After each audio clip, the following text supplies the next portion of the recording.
his statistical analysis of the Gare department, Hector Revoir dismissed Saint-Nazaire as a village of little importance, with agricultural production which was limited and of poor quality.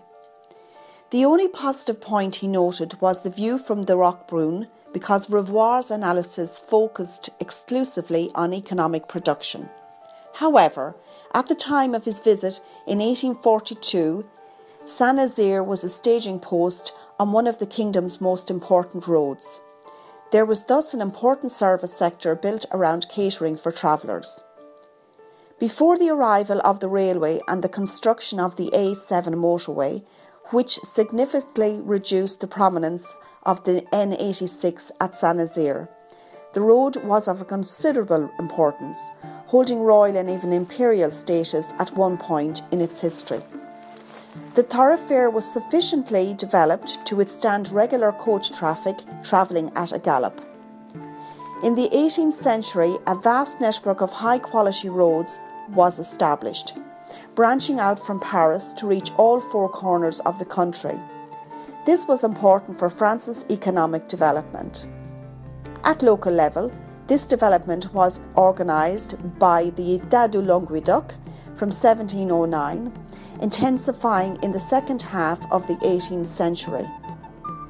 The wholesale reconstruction of the Great Post Road, which passes Saint-Nazaire, began in around 1730, and in 1748 the famed Henri Pitot, the director of the works of the jurisdiction of Nîmes-Beaucaire, took reception of the section of the road between Bagnols and Saint-Nazaire, including parts of the notorious Roquebrune slopes.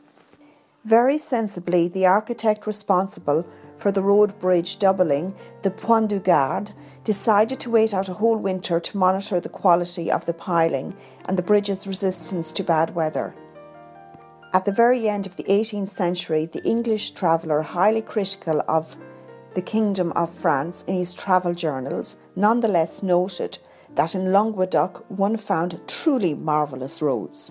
It was seen that the great Roman road, the Narbonnaise, of which large stretches remain intact, had a part to play in the Languedocian tendency to build wide roads of impressive quality. The biggest road building project ever seen in France was gradually put in place, assisted and observed by the inhabitants of Saint-Nazaire. Whilst the local populace participated in the project over the course of the 17th century, this came to a halt after 1709, when the État de Languedoc decided to cease investing in road building, farming out the work to the cheapest contractor. It may have been at this time that the course of the road was changed, where once it went round the village on the west side, it later skirted the east side of the village, as we see today. This change is described by Canon Béraud in his work on Saint-Nazaire, but unfortunately the author failed to date the event. The road thus played an important role in the life of Saint-Nazaire. The local economy reflected this, with the presence of services intending to serve road users. Over time, the village was home to woodworkers, innkeepers, merchants and blacksmiths, and also, more importantly, the hostelry, providing travellers with somewhere to sleep if they arrived after dark and too late to go on to Bagnols or Point Saint-Esprit. Visitors might also have cause to stop following mishaps on the road. Even the royal post roads were not lit after dark, and it was dangerous to travel after nightfall due to the risk of falling into a ditch, or, as happened to Voltaire on his way to visit the self-acclaimed philosopher, king and poet Frederick II in Prussia. Proximity to Bagnols meant that fewer travellers were obliged to stop at Saint-Nazaire, although the village did receive visits from royalty, including Louis VIII on the 15th of July and the 8th of August 1629, and Louis XIV, still a child, a few years later.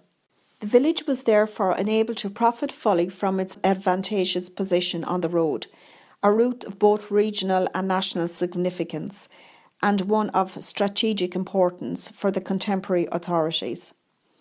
This trend was further reinforced by the reconstruction of the Great Post Road in the 1740s.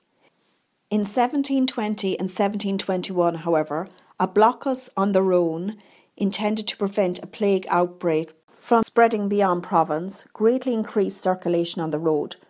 River transport was forbidden, so passengers and goods from Lyon, from the Vivarais region, or from Auvergne took the Saint-Esprit road south, obliging them to pass through Saint-Nazaire. The salt trade along the Rhone was brought to a standstill, and this valuable commodity had to be transported by coach. The quantities involved were colossal. A large part of the kingdom received its salt from the Midi. The increase in road traffic was such that practically the whole road between Lunel and Saint-Esprit was destroyed. These 2 years were a boon for the economy in Saint-Nazaire, benefiting the hostelry, local artisans, and all those whose income was wholly or partly depending on road traffic.